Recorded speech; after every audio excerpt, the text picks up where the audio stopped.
right from the jump, the first thing I did like about this chapter is that Shigaraki is basically facing the ultimate reckoning on just more than one level. Like, the first and most obvious is that for the entire story, he's done nothing but poke, prod, and mock Hero Society for being absolutely feckless, just useless, and just pretty much and corrupt at its core from just being like government stooges and soldiers and whatnot. But now that that still could technically be considered the case, but now that he's facing a stronger, more united group of heroes, one that, like, let's face it, facts, that isn't having a government body rule over him, ones who aren't backing down or running away from him in fear even after, like, the whole system has been shaken to its core and whatnot. Now that he's facing these circumstances, now that he's done exactly what he always wanted to do, and he's facing these heroes again, it's like the image of what he believed would happen in his head isn't playing out exactly how he thought it would. He thought that heroes would just run away in fear, not oppose him after destroying the government, how the government's role in all this. But now that there's nothing, they are opposing him. They are opposing him in full force, and I like how it is ironic how in Shigaraki's attempt to destroy Hero Society, he's not only succeeded in making it stronger, but also through facing Mirio and Mirko, he's finally being forced to face the reality he's only acknowledged from a surface level at best, which is no matter how much he may try and hide it behind the veil of his ambitions, he's done nothing to try to run him.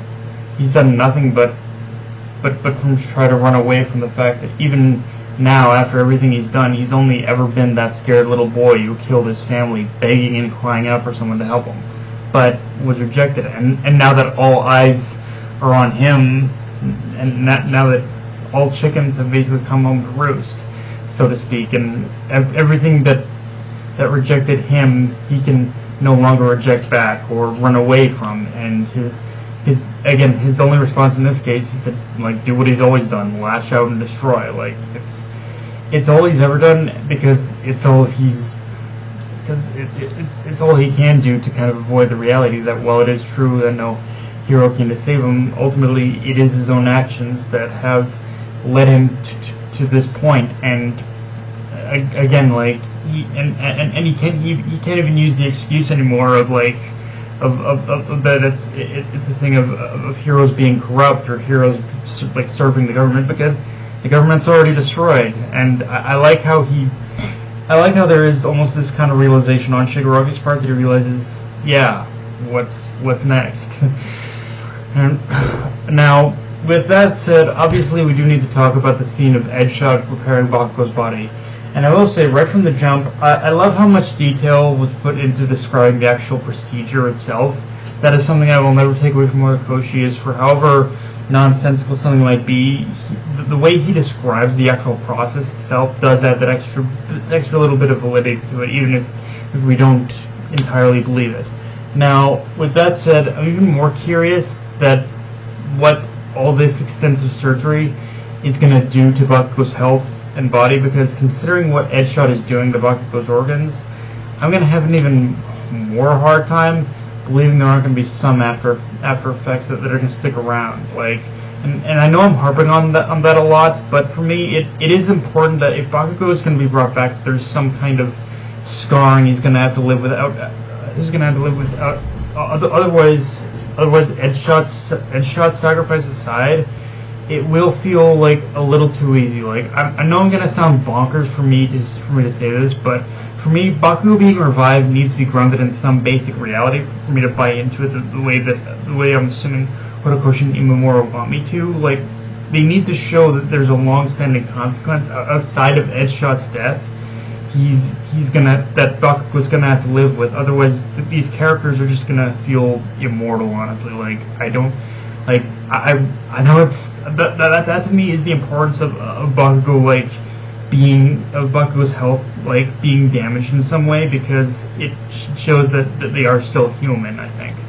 And Yeah, obviously we can't end this review without talking about Mirko, because I'll be honest, when she was first introduced in the story as a character, she always felt kind of bare. Like, okay, she was a badass, but there were so many other characters just like that, and much more well-defined. But as the series progressed beyond her introduction, she's definitely grown on me more and more, and this chapter not only felt like a peak of her character and showing just how resilient she is and how her resolve is her greatest strength as a hero, but also just showing in general how much of a pure savage she is. Like, seriously, her limbs are a mangled mess at this point, and she's still fighting Shigaraki on equal footing. Like, that shows just how conditioned she is, how conditioned she is, and how she truly does have like the mindset of a fighter, someone who doesn't back down until she can't move anymore. And from what I hear, that's kind of more or less what her backstory is in the spin-off manga Vigilantes, which, yeah, just goes to prove I gotta catch up with Vigilantes, because I read a little bit of it,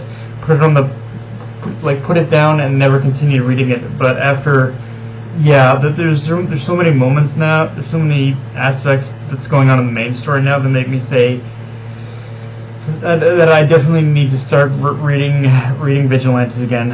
I'll probably start again once the main series is done. But yeah, aside from that though, there really wasn't a whole lot to this chapter outside of like the Edshot and Shigaraki stuff. But one note I will leave this review on is, for as badass as Mirko was in this chapter, I fear she is likely to die. That feels like where things are headed for her, and yeah, I'm honestly it's gonna be, if Mirko does die, it's gonna be interesting to see how he handles her death, if at all, because like I'm just wondering like what that's gonna look like.